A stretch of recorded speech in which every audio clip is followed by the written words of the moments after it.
30 common idioms for exams. Let's start. First idiom क्या है हमारा? Break the ice. Break the ice का मतलब होता है किसी भी बातचीत को शुरू करना. आप किसी सोशल गैदरिंग में हैं, काफ़ी सारे लोग हैं, कोई नहीं बोल रहे हैं, तो आप एक स्टार्ट करते हो बात करना. मतलब आप एक बात का कन्वर्सेशन को स्टार्ट करते हो. Break the ice. Break the ice का मतलब ये होता है to start a conversation in social setting. Example, the teacher told a joke to break the ice at the beginning of class. एक टीचर ने अपनी क्लास के शुरू में एक जोक को क्रैक किया ताकि सब लोग इन्वॉल्व हो सके और एक कन्वर्सेशन स्टार्ट करने के लिए ब्रेक द आइस किया. Next, once in a blue moon. Once in a blue moon का मतलब होता है जो काफ़ी टाइम बाद हो. काफ़ी टाइम बाद होने वाली चीज़ को बोलते हैं once in a blue moon.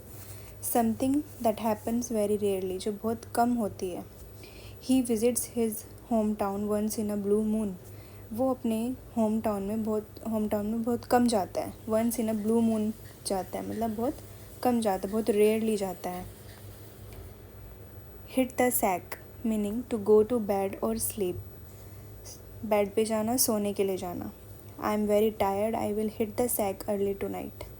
मैं बहुत थक चुका हूँ, आज मैं जल्दी ही रात को सो जाऊँगा. I hit the sack early tonight. Burn the midnight oil. इसका मतलब होता है कि बहुत मेहनत करना. टू स्टडी और work late into the night. रात तक मेहनत करना, काम करना. इसका मतलब ये होता है burn the midnight oil. Student often burn the midnight oil before exam. Exam से पहले बच्चे पढ़ते रहते हैं, बट बहुत पढ़ते हैं, उसको यही बोला जाता है कि burn the midnight oil. Exam से पहले बहुत मेहनत करना. अ पीस ऑफ केक मतलब कोई भी चीज़ जो बहुत ईजी है. Something that is very easy. The math test was a piece of cake for me. जो मैथ का टेस्ट था वो मेरे लिए बहुत आसान था, एक पीस ऑफ केक था मेरे लिए. Under the weather meaning feeling unwell और सिक. अंडर द वेदर मतलब होता है कि आपको ऐसा फील हो रहा है कि आप बीमार हो, आप ठीक नहीं हो. She couldn't attend class because she was under the weather. उसने क्लास को अटेंड नहीं किया क्योंकि she was under the weather मतलब उसको अच्छा फील नहीं हो रहा था. Unwell, she is unwell. The ball is in your court मतलब इसका मतलब ये है कि it is up to you to make the decision. जो भी आप डिसीज़न लोगे ना वो आप पे ही है. मतलब it is up to you. I have done my part, now the ball is in your court. मैंने अपना पार्ट कर दिया, अब तुम्हारी बारी है करने की. अब जो भी आगे होगा वो तुम्हारा डिसीज़न होगा. The ball is in your court का मतलब ये होता है. Call it a day to stop working on something. Call it a day मतलब जो भी काम शुरू कर रखा है या कर रखा था उसको अब ख़त्म करना, अब उसको रोक देना. After fixing the bugs the team decided to call it a day. जितने भी बग्स थे, एरर आ रहे थे, उनको सॉल्व करने के बाद टीम ने सोचा बस अब और काम नहीं करना. Call it a day. Back to the drawing board मतलब to start over after a failure. किसी फेलियर के बाद दोबारा से शुरुआत करना, एक नई शुरुआत करना किसी फेलियर के बाद.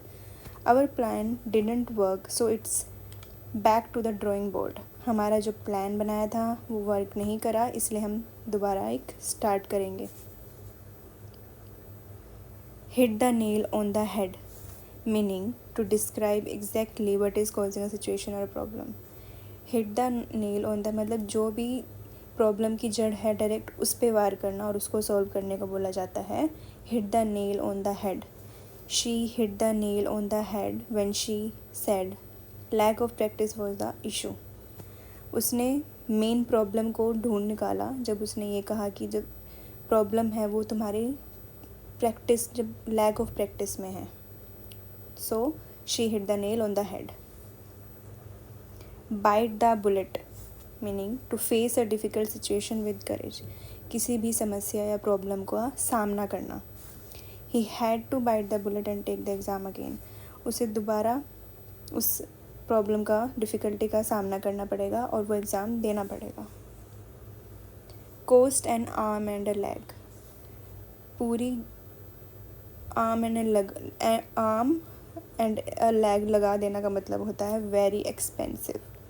The smartphone cost him an arm and a leg. जो वो स्मार्टफोन था वो बहुत महंगा था, उसने उसके सारे पैसे लगा दिए। Cry over spilled milk, wasting time, worrying about things that can not be change. ऐसी सिचुएशन पे, ऐसे चीज़ पे वरी करना जिसको तुम चेंज नहीं कर सकते, मतलब तुम्हारा व्यर्थ है। तो अगर तुम किसी ऐसी चीज़ पे काम कर रहे हो या टाइम वेस्ट कर रहे हो जिसका कोई सोल्यूशन ही नहीं है, जिसको आप चेंज ही नहीं कर सकते हो। Example, do not cry over spilled milk, just prepare better next time. रोने से कोई फ़ायदा नहीं है, अगली बार के लिए तैयारी करो। Cut corners, meaning to do something cheaply और केयरलेसली। कोई ऐसी चीज़, कट कॉर्नर्स का मतलब होता है केयरलेसली किसी चीज़ को करना जिस पे आपका ध्यान नहीं है। The project failed because they cut corners. Project fail इसलिए हुआ क्योंकि तुम्हारी लापरवाही के कारण। Devil's advocate, meaning to argue against something just for the sake of debate. किसी से आर्ग्यू करना बस डिबेट करने के लिए। She played devil's advocate during the discussion. Discussion चल रहा था और शी प्लेड डेविल एडवोकेट, मतलब उसको डिबेट करनी थी, बस वो कूद पड़ी उसमें। Every cloud has a silver lining, every bad situation has a positive. किसी भी बुरे टाइम के बाद, बुरी चीज़ के बाद हमेशा अच्छा होता है। तो यही है, every cloud has a silver lining. Even after failing he believed every cloud has a silver lining. Fail होने के बाद भी उसने यही सोचा कि एक पॉजिटिव साइड होगी इसके बाद भी। Give the benefit of the doubt, to believe someone story without proof. Benefit of the doubt मतलब यही है, किसी को तुम बेनिफिट ऑफ डाउट दे रहे हो, मतलब आप उसकी झूठी कहानी पे विश्वास कर रहे हो। The teacher gave him the benefit of the doubt. Teacher ने उसको बेनिफिट ऑफ द डाउट दिया, मतलब एक ऐसी स्टोरी बताई जिसका कोई प्रूफ नहीं है। In the heat of the moment, saying और doing something without thinking due to strong emotions. कुछ ऐसी चीज़ें कह जाना बिना सोचे समझे, उसको बोला जाता है in the heat of the moment. He shouted at her in the heat of the moment. उसने उसके ऊपर चिल्लाया बिना सोचे समझे, एक स्ट्रॉन्ग इमोशन आया और उस पर चिल्ला दिया बेफालतू में। Jump on the band wagon, to adopt a popular activity और a trend. Many student jumped on the band wagon and join the coding club. काफ़ी सारे बच्चों ने jumped on the band wagon मतलब एक पॉपुलर एक्टिविटी को join किया, और कोडिंग क्लब को, मतलब कोडिंग क्लब एक पॉपुलर एक्टिविटी है जिसको काफ़ी बच्चों ने ज्वाइन किया, उसके लिए वर्ड यूज़ किया जाता है jump on the band wagon.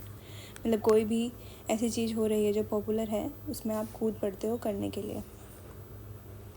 Kill two birds with one stone, आप to achieve two goals with one effort. एक ही तीर से दो निशाने, आपने हिंदी में सुना होगा, ये वही है। आप दो गोल को प्राप्त करते हो एक ही एफर्ट से। By reading novels she improved English and enjoy stories too, killing two birds with one stone. जैसे ही वो नॉवेल्स पढ़ने लगी तो उसने अपनी इंग्लिश को भी इम्प्रूव किया और वो स्टोरीज़ भी इंजॉय करती थी, तो दो काम हो गए। Let the cat out of the bag, to reveal a secret by mistake. आपने अपनी बिल्ली को बैग से निकाल दिया, ये नहीं है, इसका मतलब ये है कि आपने अपना सीक्रेट बाहर निकाल दिया मिस्टेकनली, जानबूझ के नहीं, गलती से। He let the cat out of the bag about the surprise test. उसने एक सरप्राइज टेस्ट था उसको बता दिया। Miss the boat, miss the boat मतलब ये है कि तुमने नाव मिस कर दी, मतलब तुमने एक अपॉर्चुनिटी मिस कर दी। He miss the boat by not applying on time. उसने वो अपॉर्चुनिटी मिस कर दी, अप्लाई नहीं किया टाइम पे, वक्त पे। On thin ice in a risky situation. On thin ice मतलब आप एक ऐसी सिचुएशन में हो जो बहुत रिस्की है, जो बहुत प्रॉब्लमेटिक है। You are on the thin ice by not preparing for the interview. आप एक रिस्की सिचुएशन में हो because you are not preparing for the interview. Pull someone's leg मतलब तो किसी का मजाक उड़ाना, किसी का जोक बनाना, टीज़ करना, छेड़ना, ये होता है pull someone's leg. He was just pulling your leg about the result. तुम्हारे रिजल्ट के लिए वो बस एक मजाक बना रहा था बस. see eye to eye to agree with someone. Example, the two teachers didn't see eye to eye on the syllabus. see eye to eye मतलब होता है किसी के साथ अग्री करना. एग्जाम्पल है कि दो टीचर्स हैं, वो अग्री नहीं करते सिलेबस पे. Sit on the fence to remain neutral not taking sides. आप सिट ऑन द फेंस मतलब होता है, फेंस मतलब होता है कोने में, बाउंड्री में बैठ जाना. इसका मतलब यही है कि आप किसी की साइड नहीं लेते हो, आप न्यूट्रल रहते हो. He set on the fence during the debate. कोई जब भी डिबेट चल रही है तो वो साइड में चला जाता है, किसी की साइड नहीं लेता. Speak of the devil when the person you are talking about suddenly appear. Speak of the devil मतलब जब आप किसी के बारे में बात कर रहे हो और वो अचानक से आ जाए. Speak of the devil here comes Rohan. मतलब हम इस बात कर रहे थे रोहन के बारे में ही और रोहन ही आ गया. Throw in the towel to give up और quit. Throw in the towel मतलब है कि आप गिव अप क्विट कर देते हो, हार मान लेने को बोला जाता है throw in the towel. After several failures he finally threw in the towel. काफ़ी सारे फेलियर्स के बाद वो थक गया और उसने गिव अप कर दिया. Under once knows something happening right in the front of someone without them noticing.